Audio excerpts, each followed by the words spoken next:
Hi friends, welcome to Science. Hey, guess what? I have some great news for everybody. Guess what we did? We successfully completed our unit on lights and sounds. Remember how we've been talking about lights and sounds and how we can communicate with them? We are done with that unit. You guys did great. Give your brain a kiss. You guys did so amazing on that unit. I loved all the pictures you sent me. Good job, everybody. So we're going to move on to our next unit, and this one is on living things. So we're going to talk about something that's living today. But before we do, I want to talk about needs and wants and the things that we need to live. So I'm going to, let's pretend, I'm going to tell you guys something, and you yell out if it's a need or a want for us to live, okay? So how about a ball? I hope you said want. Right? We don't need to have a ball. Balls are fun, but we don't need them to live. How about water? Did you say need? Yep, water is a need. We have to have water to live. How about pizza? Pizza is a want. We have to have food, right? But we don't have to have pizza. So pizza is a want. How about food? Food is a need. Yep. How about shelter? Do you guys know what shelter is? Shelter is your home or something to protect you, something that you live in that protects you. Shelter is actually a need. You must have shelter, right? Without the proper shelter, your body would have a really hard time living. How about other people? Other people is a need. We must have other people in our lives too. Good job, guys. How about an iPhone? An iPhone is just a want, right? So the reason I'm telling you guys about needs and wants is because the living thing we're going to talk about today is a plant. And plants have certain needs that they have to have in order to live. Just like us as people, we have needs in order to live, so do plants. So we're going to read a little book that's going to tell us about this cute little seed. And I want you guys to really pay attention to what the little seed needs to survive, okay? So let's read our book.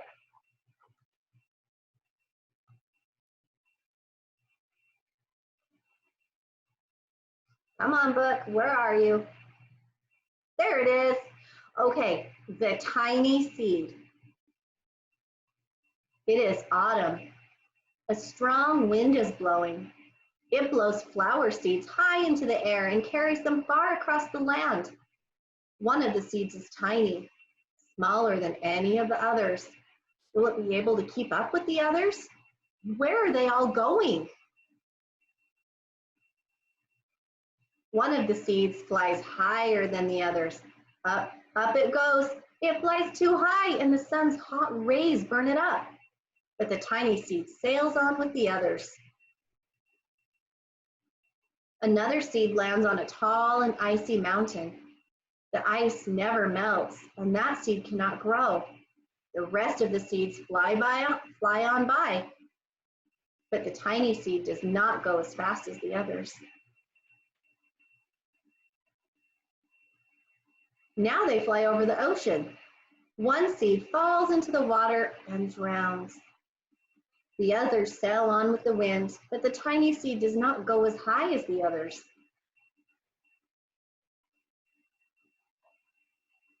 One seed drifts down onto the desert. It is hot and dry, and the seed cannot grow. Now the tiny seed is flying very low, but the wind pushes it on with the others. Finally, the wind stops and the seeds fall gently down to the ground. A bird comes by and eats one seed. The tiny seed is not eaten. It is so small that the bird does not even see it. Now it's winter. After their long trip, the seeds settle down. They look just as if they are going to sleep in the earth. Snow falls and covers them like a soft white blanket.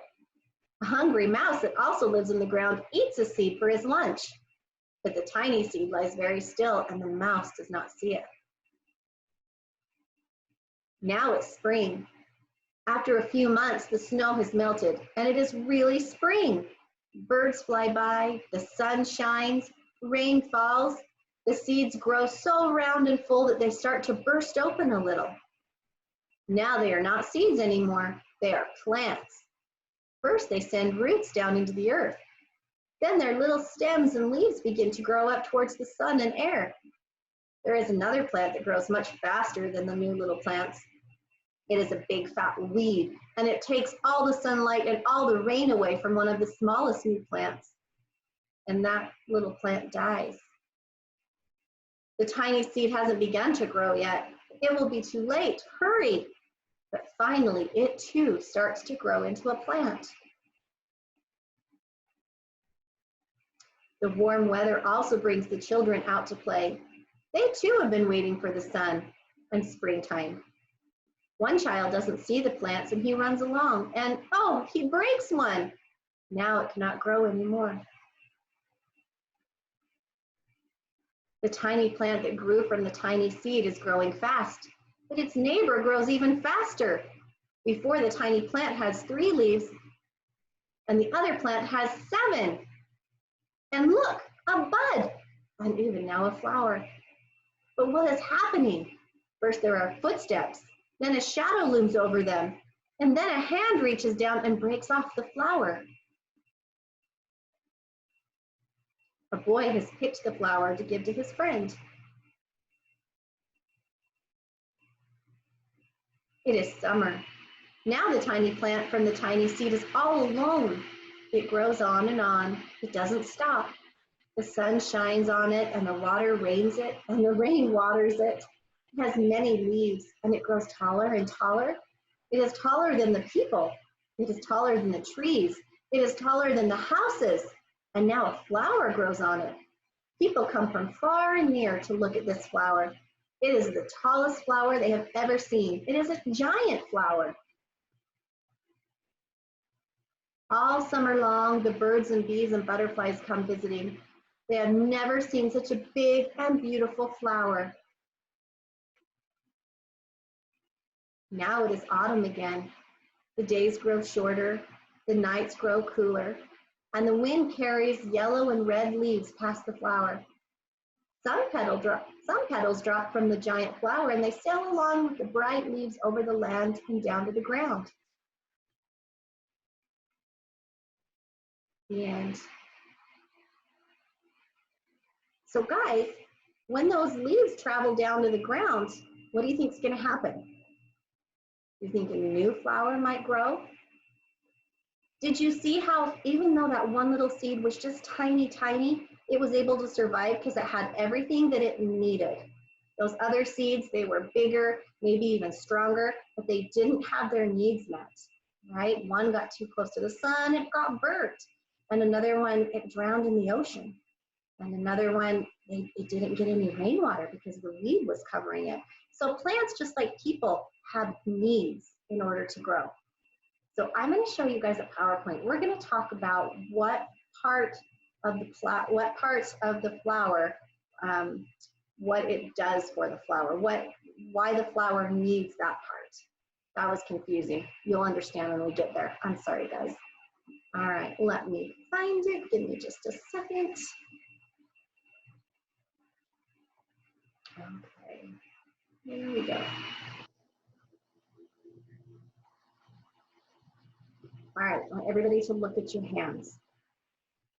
What are your hands used for? What could you not do if you didn't have your hands? Could you clap? Could you grab onto something and pull yourself up? No. Could you scratch your face? No, our hands have a purpose, right? How about our feet? What could we not do if we didn't have feet? Could we wiggle our toes? No. Could we wear flip-flops? Even just maybe walking would be really tough, right? So our feet are there to help support us, to help us move. Just like our hands are there to help us grab things and hold on to things. Every part has a purpose. How about our ears? Why are our ears important? What could we not do if we didn't have our ears? We couldn't hear, could we? So our ears help us to hear what's going on around us. How about our hair? What's our hair used for? How about keeping our heads warm? Yep, I know whenever I give my boys a haircut, because my boys have long hair, when we cut their hair, they always say, oh, my neck is cold. Guess what, guys? Plants have parts, and each part has a purpose, just like on a person. So here is what part of the plant? Anybody know what part of the plant this is? This is the stem of the plant. Does anybody know what the stem of a plant? What's its purpose? What purpose does the stem serve? Well, a stem helps to hold the flower up and strong. It also helps nutrients, food, and water to flow up the stem into the rest of the plant. Do you think a plant would survive very well without a stem? No, it's a pretty important part of the plant. All right, what part is this? Did you all say the roots? These are the roots of the plant. What purpose do the roots serve? Why does a plant need roots? Well, the roots, they help to, one, anchor the plant into the ground. They're kind of like hands that grab on tight and hold on to that dirt. Have you ever tried to pick a plant and you got to pull really hard to get it up out of the ground? Those roots, they hold on tight. They anchor it down to the ground. And they're also like straws. They help to soak up some of the nutrients in the soil and the water in the soil, and they suck that up into the stem so the stem can send it on to the rest of the plant. But look at these two different roots here. Did you know that this over here, this is the root of the plant too? Isn't that cool? Whoa, what are these? Anybody have any idea? These are seeds. What purpose do you think that the seeds of a plant serve? Why does a plant need seeds? Well, the seed is the part of the plant that travels. And when it lands into the ground, just like our little seed in our book, a new plant can form. A new plant can grow from that seed. So if the plant didn't have seeds, we wouldn't have any more plants. That's a pretty important part of the plant, don't you think? All right, guys, the fruit. Not all plants have a fruit. But what do you think the importance of a fruit is? What purpose does it serve on the plant? The fruit protects the seed. So think about it. How many of you like apples? What's inside an apple? An apple seed, right? Good job. How about an orange? Do you like to eat oranges? What's inside the orange? The seed. So the fruit helps to protect that seed so that when it can move and travel safely somewhere else, and hopefully a new plant will grow. How about the flower? What's the purpose of a flower on a plant? So the flower is the part of the plant that helps to make the seed and the fruits.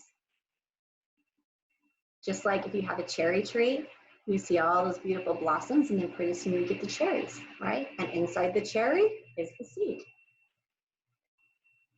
All right, we are going to stop there for just a second. We'll come back to it. All right, I got to show you guys something. Give me just a second to get. Okay, I have a bag here, and inside my bag are all kinds of plants. So I'm going to bring out a piece of a plant, and I want you guys to tell me what part of the plant it is. These are all plants that we can eat. So I'm going to bring out my first plant. Can you guys tell what that is? Did you say celery? This is celery, that's right. What part of the plant, whoa, I'm dropping the celery. What part of the plant is the celery stalk? Did you guys say the stem? I bet you did. This is the stem of the plant. So celery, we eat the celery stem.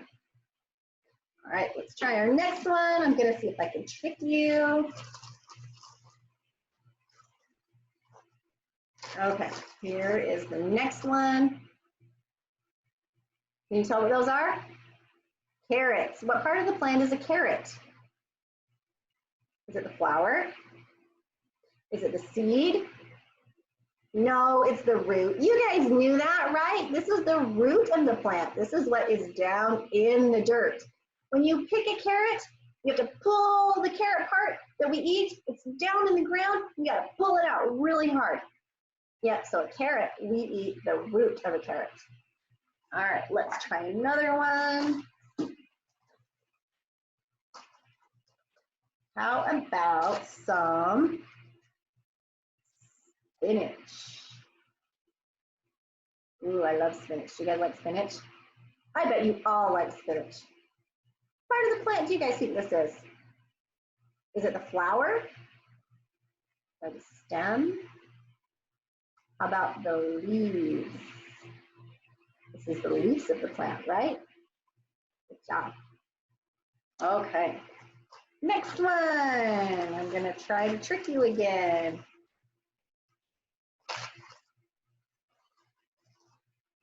Broccoli.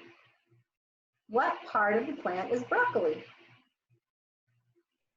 You think it's the root? No. How about the leaves?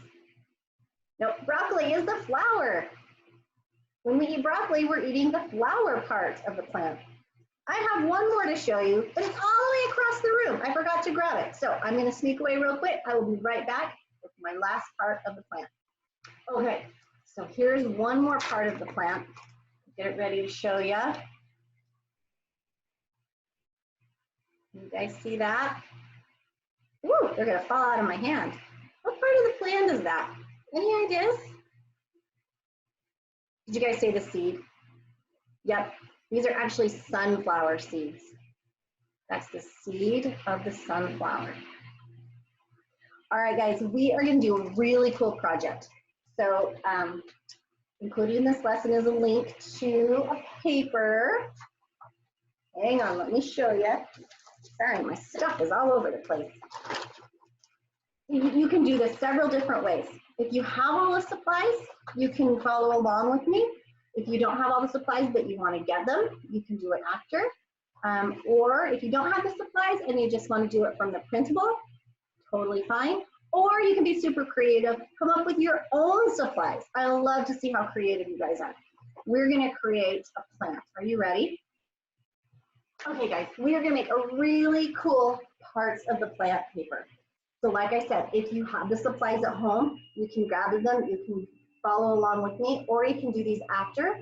If you don't have the supplies at home, there is a printable included in your lesson that looks like this. It does have this part in there. I just cut these out already.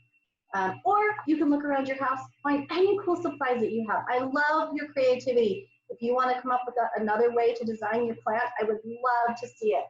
So what you're going to need if you're going to follow along with me is a piece of blue paper. You could use white paper, color it blue. You guys can do it any way you want. You're going to need a green popsicle stick. Okay, if you don't have a green popsicle stick, what else could you use?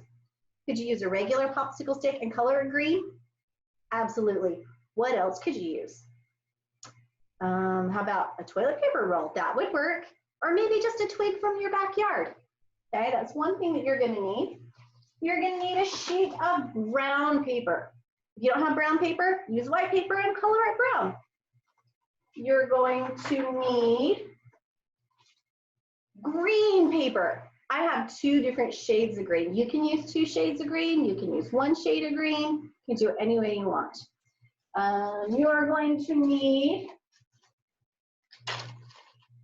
I've got some brown crinkly paper. You can make this yourself too. You can just color some paper brown and then bend it back and forth, back and forth, back and forth and make your own. You're going to need your labeling cards. These are actually what I'm dropping them. This is what I cut out of right here. You're going to need 2 leaves. If you don't have them in your lesson, you can go ahead and just draw them on some green paper and cut them out. And you're gonna need 4 cupcake liners. Mine are yellow. You can use any kind you want, okay? All right, here's how we start. You take your blue piece of paper, and we're gonna start with your brown. We're gonna create the soil, right? Soil is a need that our plants have, so we're gonna create our soil. So we are going to rip. Don't cut it, rip it, because ripping gives it that nice jaggedy edge like soil has. Rip our brown paper. Then we're going to take our glue stick. And we're going to put glue all over our paper.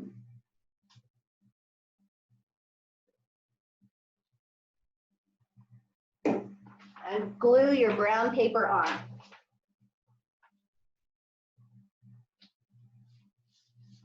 All right, step one. Good? Okay, and you're gonna take your next green piece of paper. I have to find some scissors. Give me just a second.